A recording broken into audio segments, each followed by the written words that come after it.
All right. Good morning, afternoon, whatever time it is where you are.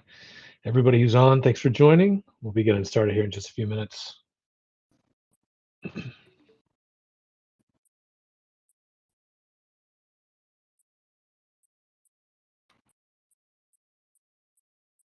Can you hear me, Ben?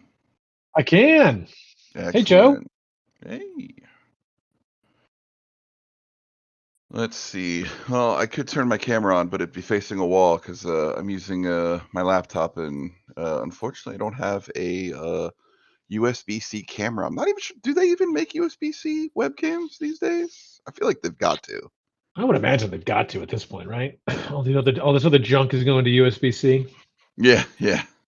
Everything is USB-C these days. Everything. I'm like, hey, I have this older hard drive that has a USB. I guess a B cable or I say, do you call it B or do you call it A? What is it? I don't even know.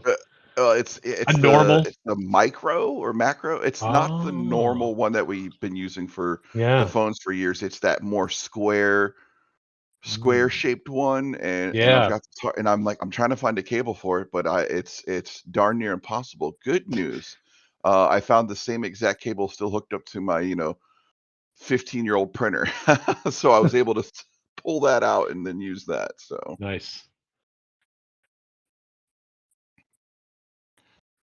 All right. Let's see.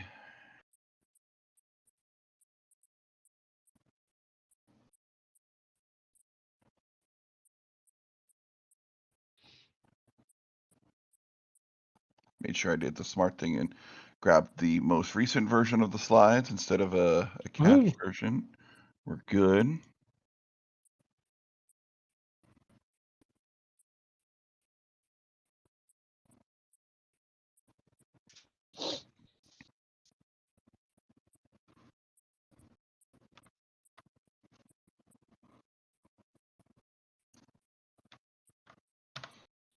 Let's start sharing the slides here.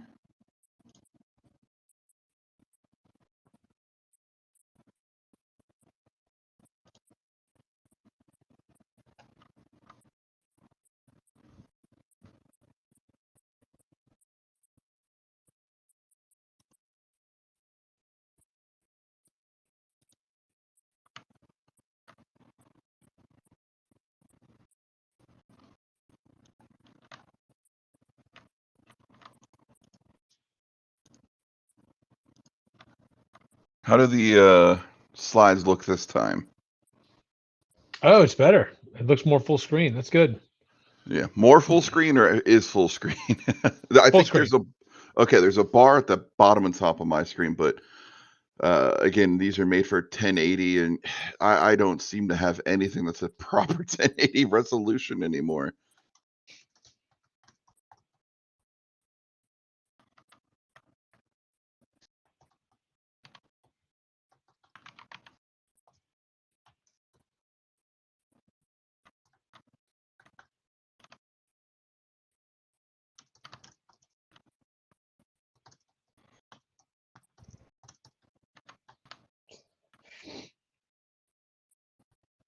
Thanks, Zach. Yeah, Zach thinks they look good. So getting some good feedback from the folks here.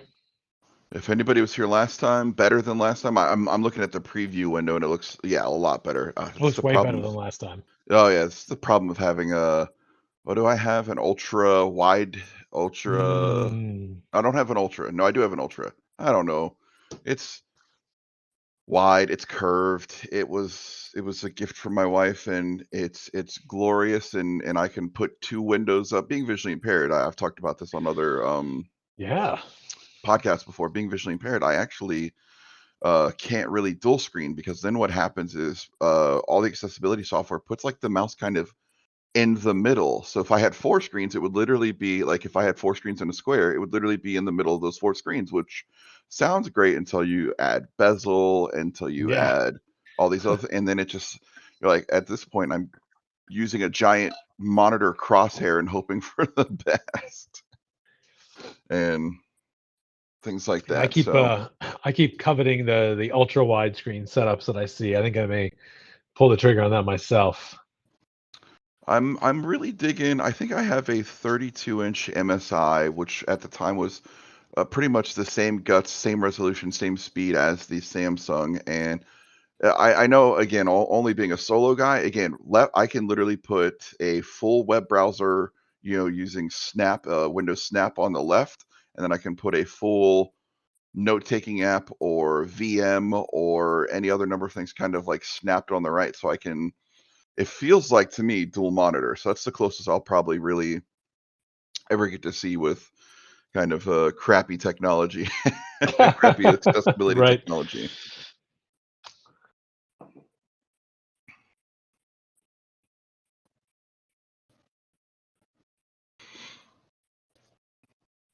So we got everybody kind of showing up now, you think?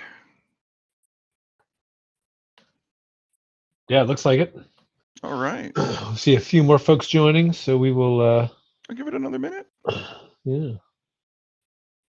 But yeah, I'm like I said, it was really my first foray into curved and ultra and wide technology as opposed to like standard screens was um again, my wife loves to do this to me. She experiments. I swear she experiments technology on me.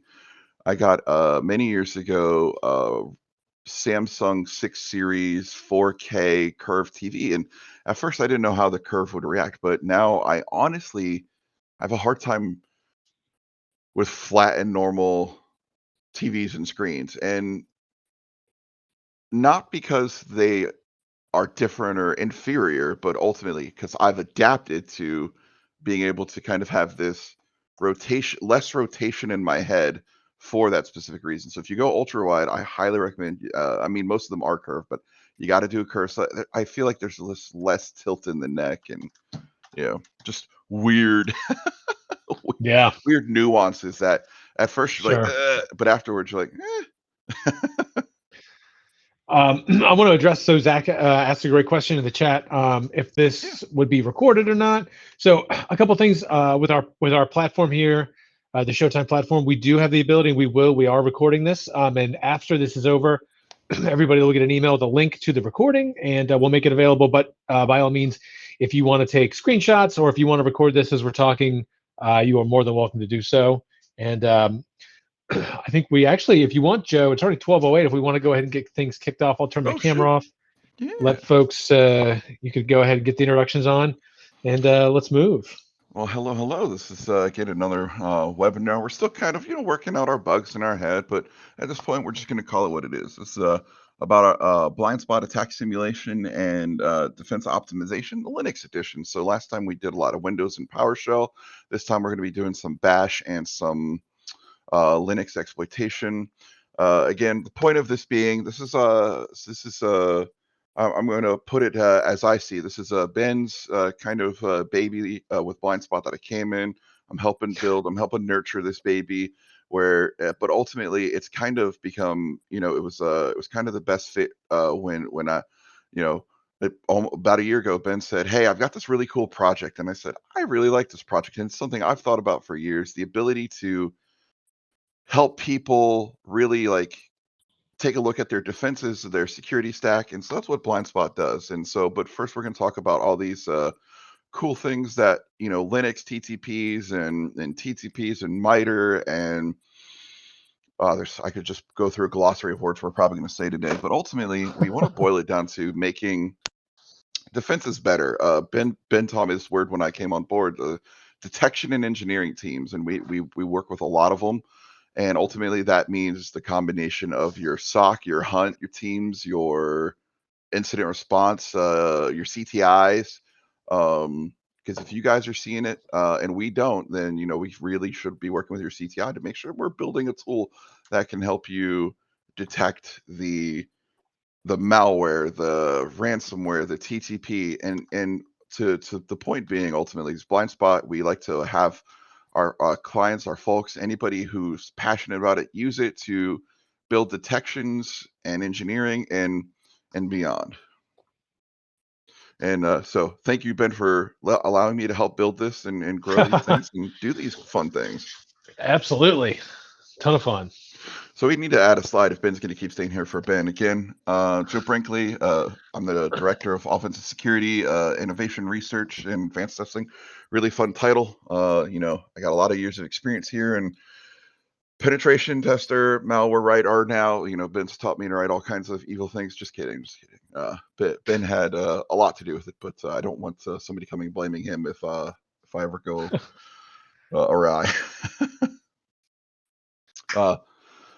So quick note here. So with threat detections, again, we're talking about detection and engineering. The biggest thing here is as we got this is the pyramid of pain, as it were. We talk about tactics, techniques, and procedures. This slide deck is going to be really nice because in a few slides we'll actually talk about the specific tactics and techniques, procedures that this specific payload campaign will actually be using. So, but ultimately the goal is, again, like when we hand out a payload or we send out things, or even as pen testers, when we do things, we kind of do them with a methodical.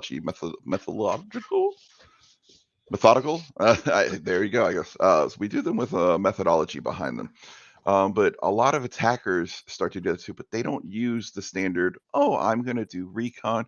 They really create these tools that are pretty hardcore and do some interesting things. And then, so with the pyramid of pain here, specifically for detections and mitigations, at the bottom, and we build up. We kind of start with like these trivial things, just normal hash values and hacking things, and not heuristics, that would be higher up, but like things that are signatured, things that don't vary that often. Then we move up to something that's still pretty easy, but other things. So like in our payloads and our tools where we have IP addresses, moving up, we get domain names. So now we're wrapping it around things. You block the IP address where the domain is, then I just move the domain to another IP address. It starts working again. So from the detection perspective, like again, I'm still evolving, and then I start doing host artifacts. I start leaving things on your network, and that gets annoying, but you got to have a hunt team or an incident responder to find them. And then next I start building custom tools or using tools or other people's tools, or homegrown organic OSTs, offensive security tools. That becomes challenging. And then we start talking about the TTPs. Again, this becomes the methodology behind them. And those are usually very coveted and secretive to red teamers. So it becomes very hard to detect and engineer solutions for those. Again, I love the MITRE ATT&CK framework. It's a really good kill chain. Again, lots of good stuff here. We talked about it in depth more last time, but here's where I thought this was really valuable to me this time. This entire this webinar specifically has all of these techniques and tactics. It's hard to link to the procedures on MITRE because the procedures, the TTP, the P in this is all of these kind of put together and the way that they flow. So unfortunately, my OCD wouldn't let me put these much in a way that was the actual methodology flow. I had to put them in their numerical order of operations. And so we're going to talk about these techniques and these tactics, and they're going to be on these pages, and I'll try to you'll see some of the pages titled this, titled that, very similar to these. Again, big shout out to our friends over at the Atomic Red Team, over at the DFIR. So Atomic Red Team use a lot of their stuff for a lot of our webinars and things so far, because they put together such a clean TTP list. There's, once they released the tool and then MITRE came out and then you can attach them together. They've done the research, they've done the copy pasta for you, and they put a lot of effort into their tool. And so we borrow heavily from them. DFIR report, again, we love them so much, we sponsor them. We have a service with them because the reports they put together allow us to grab without paying millions and billions of dollars to the big CTI folks out there. They put together such detailed reports that when we go to do our Maze or Ryuk or Conti or Re-Evil ransomwares, or if there's just a TTP out there that they see and the use in the wild. They put together such a great report. I mean, it almost automates my job. I don't know any other way to say that. That they just do such a great job. As with all this Scythe community, they put a lot of the Scythe tool is amazing. They put a lot of effort into it in building payloads, and then they've got a community aspect and do a Threat Thursdays. Check them out. Unfortunately, everybody seems to be moving there. We chose Thursdays for our webinars because we thought they were less crowded, and now I'm seeing that there's Black Hills is still doing it, and then I realized there's Threat Thursdays. Hopefully we're not ever overlapping too much. Yeah, that's right. Never trying to put too much on at once, right? Yeah. We don't want to distract the community too much, but again, Scythe, fantastic team. And then of course, MITRE Adversaria emulation plans and the MITRE attack framework, and just props to MITRE. It's I did research on MITRE a few years ago because I thought I wanted to work for them, but after I realized what they do, I personally decided that's just too much, and that's nothing against anybody who works there. Just they put a lot of effort in the entire attack framework and now defend framework. That's a lot of smart people sitting down for a really long time, Yeah. arguing, discussing, being intellectuals, and building out these things. And of course, as an attacker, it makes sense to me. The things they're doing are things that I can easily tie my personal methodologies that have been around longer than MITRE's attack framework and just go, oh yeah, that fits right there. Oh, I've been doing that. That's what that's called. Yep. Joe, I'll jump in just real quick here if I Yeah. can. One of the reason, especially that we picked some of these resources, is these are all available for free. And so if you are trying to get started on how do I make sure that my defenses will work the way I want them to or I expect them to when we run into a real attacker, the next question is, what does a real attacker do? And all of these are great resources to help you figure those things out. And even the Scythe one, even if you don't have the Scythe tool available, you can, but just by looking at the threat files that they build, see the steps that you can replicate manually. So all of this is stuff you can get started with for free. One thing I will say though, for sure, and we see this both with the service engagements we do and everything else, the Yep. vast majority of data out there about attack simulation is for Windows. And so Joe and I decided that it would be a good idea to do one for Linux, because we don't see a lot of that, and obviously Linux servers still get broken into and still get pillaged, and so that's what today is. But there is actually data on Linux TTPs in these sources as well. So Absolutely. go ahead. And Yep. yeah, again, to point that out. Yeah, a lot of Linux does get tossed by the wayside, and I actually started to realize a little bit more why while writing these slides. Specifically, when you start talking about these attacks, like specifically what you're seeing right here, these mean that you already need as you can see, need root, need admin levels of access. And Linux has, for the longest time, done a really good job of protecting itself. And I don't think that some of that was intentionally built in features. Now, of course, there are really bad misconfigurations. Some servers, Kali now even has gone through and fixed it. Like, you don't run as root anymore. You don't run as admin anymore. You don't need to, because you should be able to sudo. You should be able to do the thing. So if you do get compromised and you're using root credentials, expect these things to immediately happen. And that goes from this user add with root privs and a login. I've seen I was going to copy and paste more, but then started to get really convoluted on the page. But it even like you adding users with permissions and then like auto generating SSH keys and piping it in and piping it around. You can make all of these giant one-liners, and things that if you're CCDC folks for the Collegiate Cyber Defense Challenge, these are things, if you're on the Linux team, that probably need to look out for, need to be looking through the history, need to be looking through your log files to see if these are the kind of things popping up, because they're not hard to do. They're very quick and easy. Again, copy and paste this, and you use it. You make it once, you can use it almost indefinitely as long as user ad doesn't change. I don't know when the last time user ad changed. Now that I say that out loud, so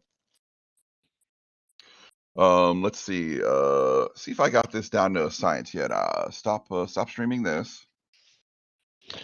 Well, you switch over to your demo machine there. One of the things I'll point out on Linux systems, I think one of the challenges that we find most of our customers and folks we work with on these we run into is there's loads of like endpoint detection tools for Windows, right? Lots of that kind of stuff out there. Not as much for Linux, partially because almost nobody uses Linux at desktop kind of stuff. You're not checking email and deploying, fleets of Linux machines to lots of people. But we do see where Linux machines obviously host most of the infrastructure. So that a lot of the commands we're going to say today might look really simplistic. Like, well, obviously, if somebody connected, via SSH and started like typing these commands in, we would notice. What a lot of this stuff comes from is like vulnerable web apps, as Joe mentioned. A lot of times we'll see things running as root, have no business doing, and there's like a command injection vulnerability, and you can actually do this and gain access to the like underlying system, like that hosting the application. We see a lot of Linux systems are used as like hosts for containers, for Docker and that sort of thing. We see a lot of container escape activity. That this is the way you gain persistence in the host. And so while this may look simplistic, and you're like, I don't let people SSH in, so we don't have to worry about that. You have to worry about the other applications running on that system that may allow command injection to go. All right, I see your terminal window now, Joe. Looks good. Yeah, still looks good. So I ended up just sharing the whole screen. So hopefully I don't reveal any amazing secrets to be used against me at a later date. Yep. I'm gonna go over to my notes on my other machine over here real fast, and then again. So the point of this is to show you guys that these things can be instantaneously used once, ran many, written once, written once, used many.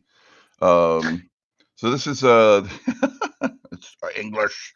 So I have a Ubuntu machine here and a CentOS machine. By the way, boy, was it hard for me to download CentOS. I had forgot. I'm not a Red Hat guy. I'm seriously not.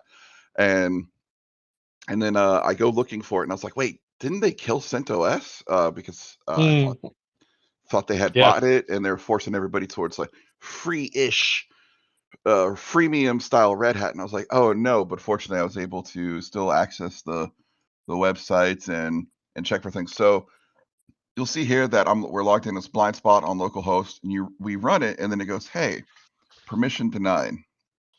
Like, okay, so that's good. Again, so if we did break into this box, and this is a very good detection, this is a very good deterrent, ensuring that people don't have pseudo privileges. And I'll do this just in front of everyone, because again, this to me shows that this is a very, I forgot how different CentOS was from Ubuntu. So when I type that in, hopefully that's the right password. Yeah. Turns out that by default, the app that the user that CentOS specifically assigns you, the default user, actually is not in the sudoers file. So, but you can su and have now,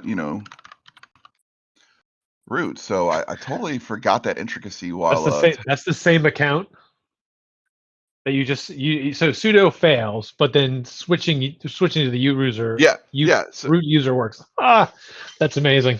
So I forgot how like the intricacy of that, because I've been the Debian guy for over 10 years. And I forgot how I did that, and I got frustrated, and I was like, oh God, why didn't you do this? You're broken. And then I was getting ready to do it, and I was like, no, that's right. This is just an intricacy specifically of CentOS. So now we have this additional user evil account for BlindSpot user added again with that, and so we could you do it. But I want to go over to Ubuntu and maybe make this terminal a little bit bigger, and then hit is it Control Plus? Oh, I'm doing weird stuff. There we go. but then like paste the same thing here. Oh, minus the. This is bring your own command prompt today. That's right, right. So permission denied, could not lock. So, but now, if you're a Linux person, sudo bang exclamation point runs the last command with sudo. So now it goes, oh, it's locked. And so now it ran, but without having to su hyphen. So I'm still as the user, because by default, Ubuntu allows your main user to be in the sudoers file. So I forgot. I was like, oh, that's so weird. So when writing the payload, I actually had to say, hey, if the user doesn't have privileges, you can't just sudo it. You have to su hyphen, and then if like CentOS, then su hyphen, then do this. And so it's just, again, an intricacy that I kind of forgot about over the years. So now we've created an evil user. Ben, what do you think an evil user could be used for? Oh man, I think an evil user could be used for a lot of not nice things. Primarily. And I think what's really interesting, Joe, is you just pointed out a couple other things, right? Like you were able to show pretty simply that there is a straightforward way to do this activity. And based on whether or not the kind of the main distribution that you're on slightly dictates the way you do it, but that you could easily script that into your detection, right? So everything that we've seen, a lot of these attack strings are like totally automated, so they happen really fast. And it's like checks to see if this is a Debian system or a CentOS system or whatever, and then based on that runs the correct payload. And like it's really easy to do. And and obviously, like now, if we were worried about this from a perspective of wanting to like monitor for this activity, we saw that the mitigation maybe doesn't work all the time, right? Like at some point, you're going to have to be able to create a new user on a Linux system, right? So we can put some controls in place about who's got sudo permissions. But if we were interested in like, okay, we understand that people are going to have to create users, but how can we monitor for that so that if it happens and somebody creates something literally called evil user, how would we know that occurred to be able to take action on that? To me, the best thing is, of course, you as you set up syslogin, your syslogs go to your SIM, and then in the SIM, literally you say if user add is ran, at least of course log it, right? But at a minimum, why don't you go ahead and alert on that? Because to me, that's not something you should be doing often. And if it's during the spin up of a new server or somebody being hired and added on, again, everybody should be able to answer to it. It should, if you're in a situation where you have to tie incidents to tickets, well, there you go. Now, hey, the creation of that user, here's these tickets. And of course, the other cheapskate way that I've seen to do this is instead of adding users, actually you just remotely mount the entire home directory on a system, and these days Linux partitions, LPARs, Docker, all these things. You just literally remote mount the /users or /home/ folder from your main system. You add it once, then it runs to many. So, and then those are some great points. Yeah, and of course, at that point, these days with LDAP, Kerberos, and all the other single sign-on and identity management and access management tools, using access management tools so that way it gets suspicious if somebody runs user add. Yeah, that's really good. And I think that's an important point. A couple things, if I can just go back, is that Linux has built-in ability to forward events. We spend a lot of time and money helping customers figure out how to forward events from Windows systems, whereas Linux basically has that built in. So if you're collecting those, that's really great. Now you have the opportunity to exercise the creation of a local account and seeing like, what does that show up as a log? Do I get an alert? And then you can start doing cool things like figuring out, I created an account at 1 o'clock exactly. How long did it take for that alert to show up in my inbox or my ticketing system? And that can be a really powerful metric to help you figure out, like, if I get an alert, how much of a head start does the attacker have on us getting started on these things, right? Absolutely, absolutely. And that time frame, it can be very critical, especially when it comes to hunting, ransomware, threat hunting, comma, ransomware, comma. So Yeah. many of those things because um, ransomware can activate in minutes, half an hour. Like some of these bigger networks and bigger systems might take longer. And again, Mhm. so this was us adding a quick user, and then this was us adding a quick user with root that also then said if $cat Etsy release names looks Ubuntu, then echo BlindSPOT root _root, and inserts our password, which is better with BlindSPOT. Hopefully I'm not giving away my password there. No. And then then but then we do then from that user we change the then we show password, else echo, better with BlindSPOT. And then again, so this is some of our standard end capabilities for code scripting. Again, that is one line. You can easily fit that into a script, into a cron job, into a .sh file. If you see that a .sh file is ran every day, these are things that you can just kind of quickly append. So again, our major detections for that, from my perspective, is of course, ensure that regular users and very few people even have access to sudo and root. Then again, monitor for process IDs, especially again with user add, especially if you're using again LDAP, Kerberos, any form of identity and access management tooling. And then all of a sudden you see user add, alert right away. So you can definitely write that in your sim. And then of course perform regular audits. Again, this will go to my friends over at CCDC. I see it so many times where they start to remove one or two users, but don't realize like Ubuntu has so many built-in users, and sometimes they forget to go check the password changes on those built-in users. There's just another intricacy of, hey, if you're using an operating system that has a lot of built-in users, you might want to check those too. Mhm. This one's pretty cool. Again, this goes to what I would do if I was trying to be malicious, to what I would do if I'm trying to maintain access and I'm actually actively fighting a blue team, and I think I can slip in a cron job to allow, of course, my malicious scripts to run. What can I do? You can create a cron job, you can echo out, you make evil.sh, then you pipe it out to persistent shells, and then you send it to the cron tab, and then you say, hey, run my temp evil sh. The other things you can do with cron tabs, you don't even need a script. You can literally say, hey, every this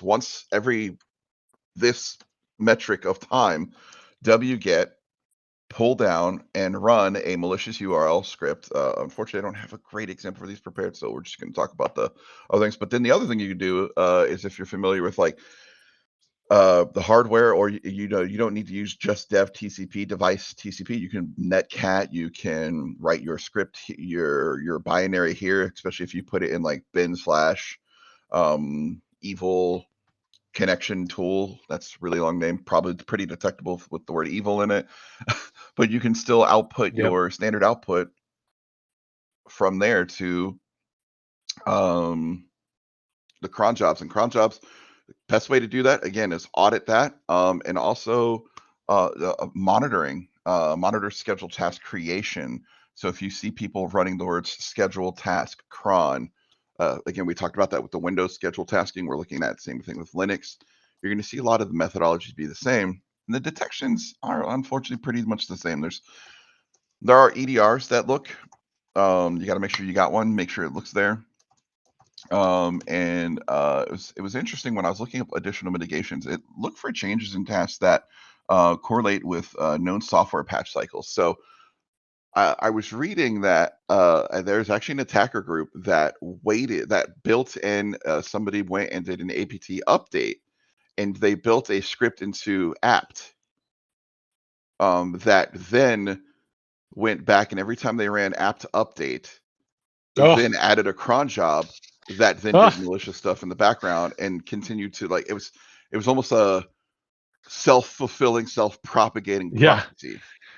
That is a super persistent attack. So Zach had asked the question. I just want to go through this for everybody if Yeah. you didn't see in the chat.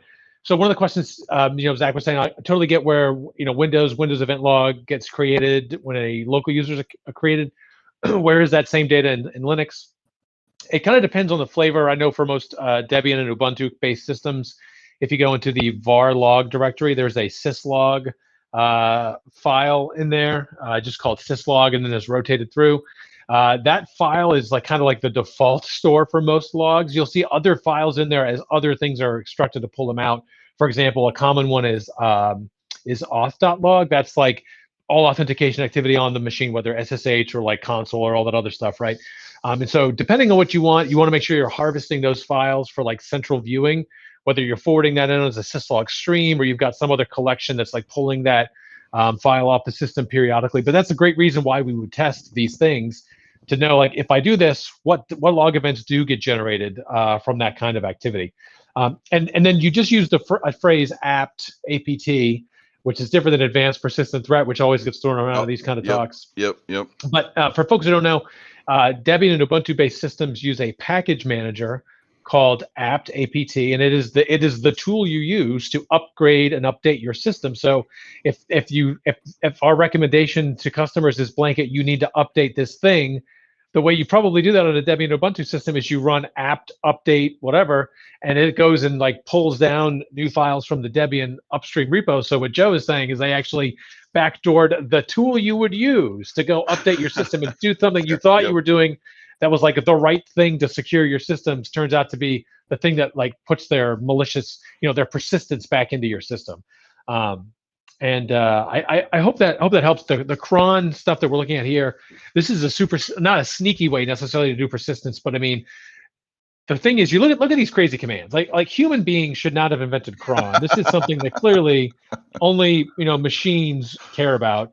So you look at this thing. Most people have to be real experts to look at it. I mean, if you look at the normal cron tab, it's called, in most Linux systems, you would like, whoa, what is all this crazy stuff? And it turns out it's like built-in normal stuff. So it's really easy to hide stuff in there. We do it all the time, and so it's important to know like what log entries get generated when a log entry or a cron entry is created, and when it fires and when it runs, what artifacts are there. All good reasons that we should be testing and seeing how our setups handle that. Absolutely. Yeah. So again, that also goes to again, we set up cron job. That goes all the way back to our TTP here. Where's the process creation? So we created account locals. We've done a scheduled task job, a scheduled task, and cron job. I probably should prefix that. We've already created local accounts. So and so that really comes down to persistence. We've done persistence and both of those, and then execution on some of those. So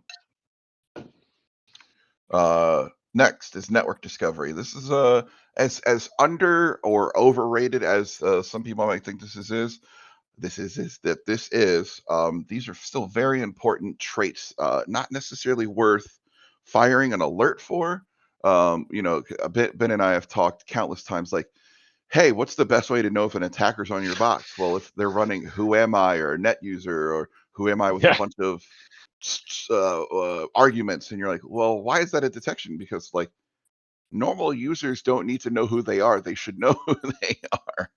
That's right. That's right.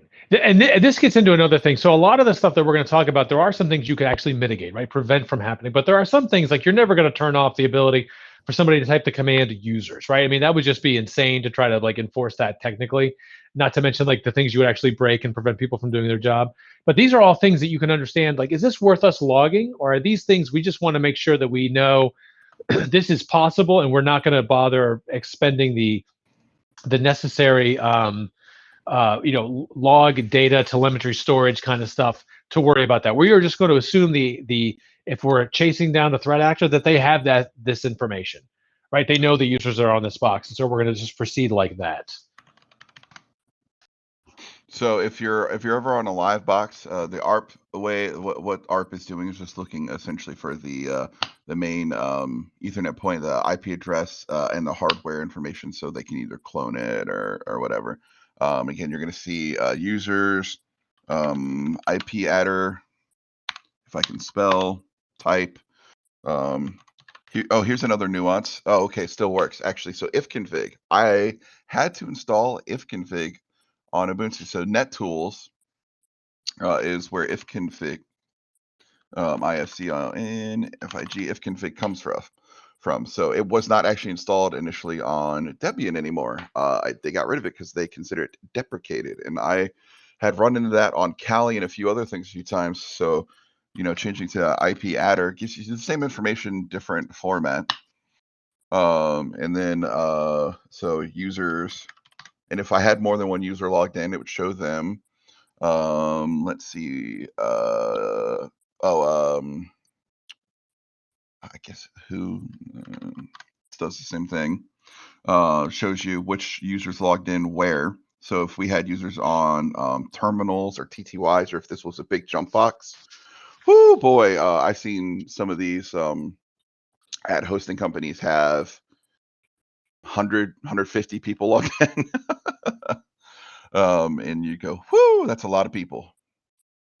So that's a quick example of some of those commands. Run network discovery again. So that was the Ifconfig, IP adder. Again, just basic network discovery built in. Should you alert on these? No. What are your defenses against them? Well, we monitored scheduled task. Did we? I don't know if we hit this page, but your points would be being to take a look at the IP addresses, like who's running them, just basic system commands that get ran. So this one's fun here. Can any? I mean, I know we got everybody watching with text, but Ben, what do you think that? What would be the point in PS and PSOX, and then dumping and appending those to a text file? We have somebody throws out process list. I think that sounds like a great answer to me. Yep. So if I just do PS, if I click on my VM PS, okay, it shows me a few things. Do a PSA, okay. PSOX, whoa, it's a lot of information. So if I do a PS-AUX, I'll append to, loot.text. Oh, it goes away. So then I do ls cat loot. Now I've got the storage again. So we're going to talk about this a little bit more importantly in a few more pages, and why I would run that at this point in the process. Well, things to do is of course monitor for some of those tasks again, looking for a baseline. So an interesting thing, go back to our apt and cron jobs. Well, if I'm running PSOX and outputting appending, so the double that is less than signs means append, and so what it's appending to is that /temp/loot. Well, if I keep storing things to /temp/loot, and I'm storing that, if I append that IP adder, the who, the users, everything else to that, eventually I'm starting to build using local tools that a user, as you can see, I'm not running as admin or as root to run some of these things. Now, if you run that as sudo, you will get more info, but I'm running this as a user. Anyone can run these things. So when you get on Hack the Box, when you get on CCDC and you run PS-AUX, PSOX, and then you keep looking for the append as new processes startups. If you keep doing a diff on that, you can find out what's new. You can find out that bad things are running. Well, as a bad guy, I would keep doing that to see if you guys are modifying, if you're chasing me. And then as I keep putting it to loot.text, of course, loot.text pretty obvious, but if I made it $% quote error dollar, all these random things, and just made it like temp.log or something, dash temp tmp dash .log. The importance of that would be, hey, now I'm hiding my recon in plain sight. So go ahead.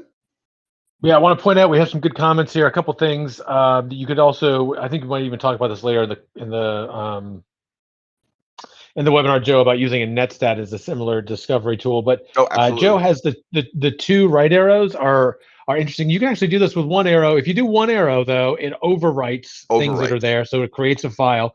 If you do the two, it'll append. So you could have, so if you're building a single text file that's loaded up with all of this output, and you keep using the double arrow, you can just run a bunch of commands, stuff it all into one text file, and then do whatever you need to with that text file to get it back to, from the machine to your command and control empire.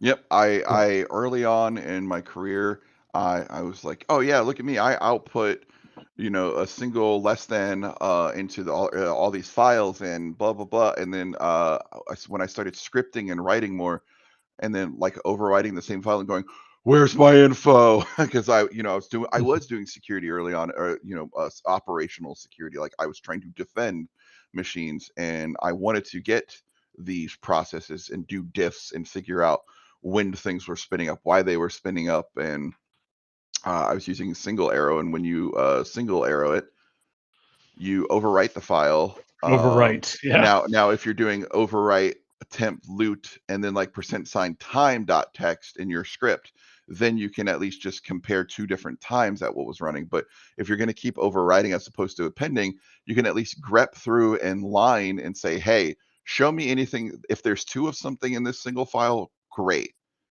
Get rid of it. Or you can grep properly or sed and say, hey, if there's two things in this file, great.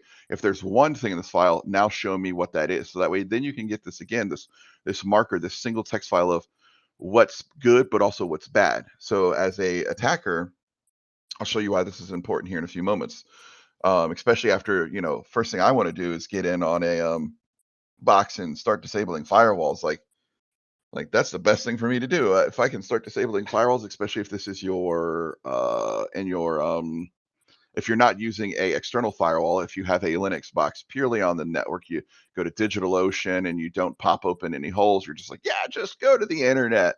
Well, if you IP tables and do the smart thing and enable them, great. If firewall or firewall daemon service, UFW is great. Universal firewall. There's all kinds of things to do now for those things, but in this case, so this was initially written in a script format, and it was giant, and it was ginormous, and it was ugly. You'll see it when we actually get to BlindSPOT here in a few moments, but the reason that you'd want to protect against these is, again, if I'm disabling your firewall, I'm clearly up to no good. So again, you have to have pseudo perms, monitor for these things. Definitely, if anything's hitting system D, system control, or the service panel, personally, I would just log those. Not if the applications are doing it, but if a user is doing it. Definitely log them, and then especially anything with UFW, firewall, or IP tables, I might make that an alert. I'm not running a billion-dollar company that has 9 million Linux machines, that has 750 administrators every day doing these things, but you got to determine what that's best for you. But that's the best way to do it. Yep. This is why. I probably did a terrible example of showing like temp.loot. But if I'm writing to say home/user, this right here is great. I've done this many times. I've made a cron job, output those do everything that you've seen. That goes out, grabs a script, maintains persistence, adds a user, PS auxes, displays my task list, then turns around, appends those to a directory. Then I go zip up that directory, and in the same cron job, like this is literally me piping it in that same cron job, has an if statement. When that file finally pops up, this, for instance, loot.zip now pops up, then go ahead and SCP it or send it over or byte stream it, whatever, to me, because now I don't even have to be on the machine. You can go ahead and remove my users. But again, in whatever 11 minutes or whatever the time frame you said is, it's going to be back on there. It's going to be sending me the details. It's going to show me if you're installing certain things. It's going to make it so I can exfil. And the way that this bottom one here is written with that -r, loot.zip, that means recursive, home/blindspot/star space.star. That's everything. By the way, that's including your hidden files, your hidden folders. What might be a file that could be useful in some hidden folders bin on your home directory? First one that comes to mind for me, besides your history file for your terminal, is probably your IDRSA file for your SSH key. Absolutely. So encoding that into my payloads, my standard scripts, again, write once, read, use many. That right there has been devastating on CCDC when I'm doing like a pros versus Joes, when I'm doing all kinds of things. again, hiding it in cron, hiding it in apt, hiding it in if you're doing, hiding it in ls even, rewrite the ls binder. So if you're just looking at services, suddenly it's also in the background zipping things up and getting ready to send it to me on the next cron job or the next thing. Boom. Very, very, very interesting. So the defenses for this is going to be interesting. Again, definitely log usage of certain commands. Do you need IP adder? Do you need ARP? Probably not. Do you need zip? Maybe not, but it's one of those things that if you're seeing, large zip files leave the network, then definitely make sure to go investigate that system. Look at the sysvar log. Look at those things and go, why are you doing this? Who is doing this? And make the determination from there, because then I can definitely exfil a bunch of juicy stuff. Yeah. And again, this goes to appending software and again looking for with the zip files and things like that. Software discovery for security tools. Now, this actually took me a little bit of time to Google. This was the thing I was kind of complaining about Twitter. Like, I have no clue how to defend Linux. I would just say, oh, I harden it and I'm good. But that's actually, there's a lot more to it. There's actually rootkit sniffers like Little Snitch. I'm also verbosely grepping for PSOX. Then you're grepping for OSX observes or CB observe sensor service. Then you're also looking for Falcon Daemon. These are all people who make either things for everything from Mac to Unix to Linux, rootkits and things. So this could get bigger, this could get smaller. If you know that maybe your team's using Endgame, which is now does have a Linux agent, you can go, hey, look for Endgame daemons and look for things like that. And if you see those, then you would put this in an if statement or a then statement. Go, if this is there, then hey, go back to here and syscontrol stop Falcon D Little Snitch. Things like that. So then when you do that, as you exfil data, nobody will detect it. So we are getting low on time here. You want to talk about these real quick, Ben? Yeah, absolutely. So, one of the things that we hear a lot when we talk about is what tools can we use. There's loads and loads and loads for Windows. We know of a few that are here for Linux, and we want to include some. A lot of these are open source or have an open source like community component. We are going to release the slides for this too, and they'll be accessible on that training.ondefend.com site. So we won't spend a ton of time going to these. I think Joe. So everything we've talked about today are things that you can do that kind of show the way the post-exploitation activities occur, and things you can practice and try to see like how would your infrastructure handle it. And so we want to show you a little bit of how we package up these things and rerun it, because you'll have the initial like discovery of how do we do on this and trying to keep track of it, and then you're going to want to do some improvement, and you're going to make sure over time that things remain the way you want them to, right? So if you want to flip over to the to the live view, Joe, go ahead. Yep. Again, what Ben was talking about. Hey, this is when you initially run something, and hey, this is when it looks better. Let's see, where is my? Here we go. So this was these were the two tests for BlindSPOT that I ran specifically on those systems, just like we did last time. We can come in here, we can click. Again, you'll start seeing that this is the beauty of BlindSPOT. We can run this on 100 systems, 100 times, and instead of you copying and pasting all those commands or even scripting them, boom, BlindSPOT allows you to do it instantaneously. And as you can see here, we definitely did not do well with my default Linux install. So, of course, right? Especially considering I gave myself sudo, I let myself do a bunch of naughty stuff. So, well, let's go real quick to the top, Joe. Let's just go over this for folks who haven't seen this before. The question is agent-based. It is agent-based, but not in the way you think. Like, we don't have to deploy this everywhere. We use the agent primarily for like payload delivery. What we're looking at here is the representation after we've executed the scenario that has all of the steps that Joe went over in the webinar, like one at a time.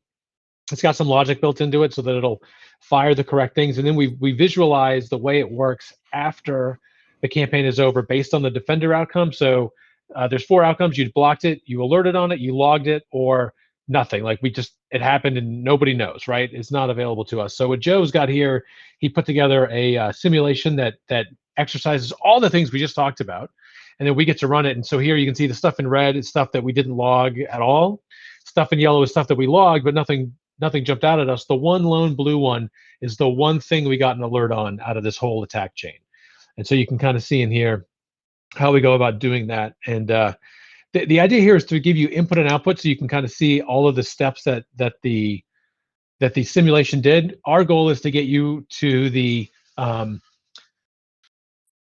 like, how did we do and where do we need to get better as quickly as possible. So rather than you having to like script up or manually figure out how you're going to rerun these things, daily, weekly, monthly, whatever your cadence is going to be, you can just run this activity through BlindSpot. It takes care of getting all that done for you, pulling all the results back, and then we can get it. We can figure out what we need to do better, if we're maintaining where we expect to be, or if or if something's changed and all of a sudden we're missing activity we saw before, and that sort of thing. Yep. And again, Yep. the timelines are important. That's why we put them on here. They're very detailed, down to the second. We want to make sure that, or the minute, down. Is it the second? 1, 2, 3. Oh yeah. Well, so that Just a timestamp gets rounded, but we got like the full like Unix timestamp of the activity. Yep. So the reason, so again, this is where it comes like back to the whole thing I talked about in the beginning, the passionate here. I love that a lot of people are starting to detect, and you're going into your sim and you're running tools, you're running your red team is running things. If you use BlindSpot, you're augmenting your team, and so your blue team, your red team can just quickly run a few things and pew pew at each other and go, haha, had a good day. That's what I love doing that with our clients. And one of the best things that I love doing too is when we've got one set of clients. They're always challenging me now. They're like, aha, we found you. I'm like, but did you find this? And then did now. And I'm like, oh, okay. Initially missed it. And so as you grow and work through things, these payloads that we develop for BlindSpot are fantastic. They start off with standard malware on a standard executable with on-disk deployment. Then we go with standard malware with in-memory deployment, and then we go with application whitelisted DLL malware with encoding with process injection.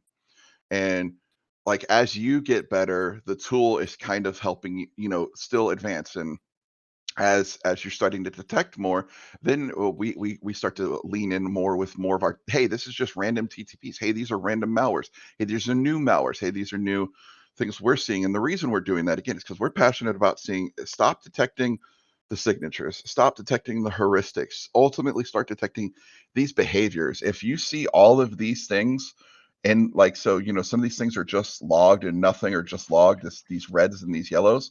Well, if you now take your sim and say, hey, I have 5 or 6 of these reds in a row in a very short period of times, and 5 or 6 of these yellows at the same time, anything that you didn't alert on, if you take that chain and go, okay, don't alert for who is, but if someone says who is, IP adder, Ifconfig, and ARP at the same time, maybe look at that.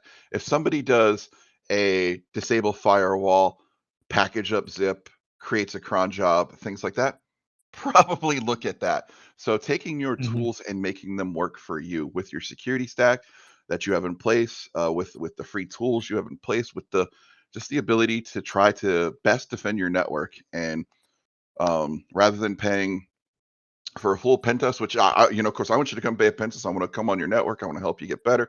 But hey, BlindSpot is fractions of the cost. It does a lot of this cool stuff. And take it to your management. Share this webinar and help us reach out so that way you can do these things. You can go from signature detection. You go from heuristics detection to eventually anomaly and behavior detection. Very cool. Awesome, Joe. You hit right at 1 o'clock, my friend. We nailed it. Everybody, really appreciate you coming and hanging out with us today. We will be posting this webinar on our training site, and we'll be hosting future webinars about other TTPs and things. If you're interested in anything you saw here today, and like to chat more, Joe and I are both available. I'd love to chat with you down the road, both about BlindSpot, about anything in the TTP. Please feel free to hit us up. And thank you very much for your time today. Hope everybody has a fantastic rest of your week. Have a great week, guys.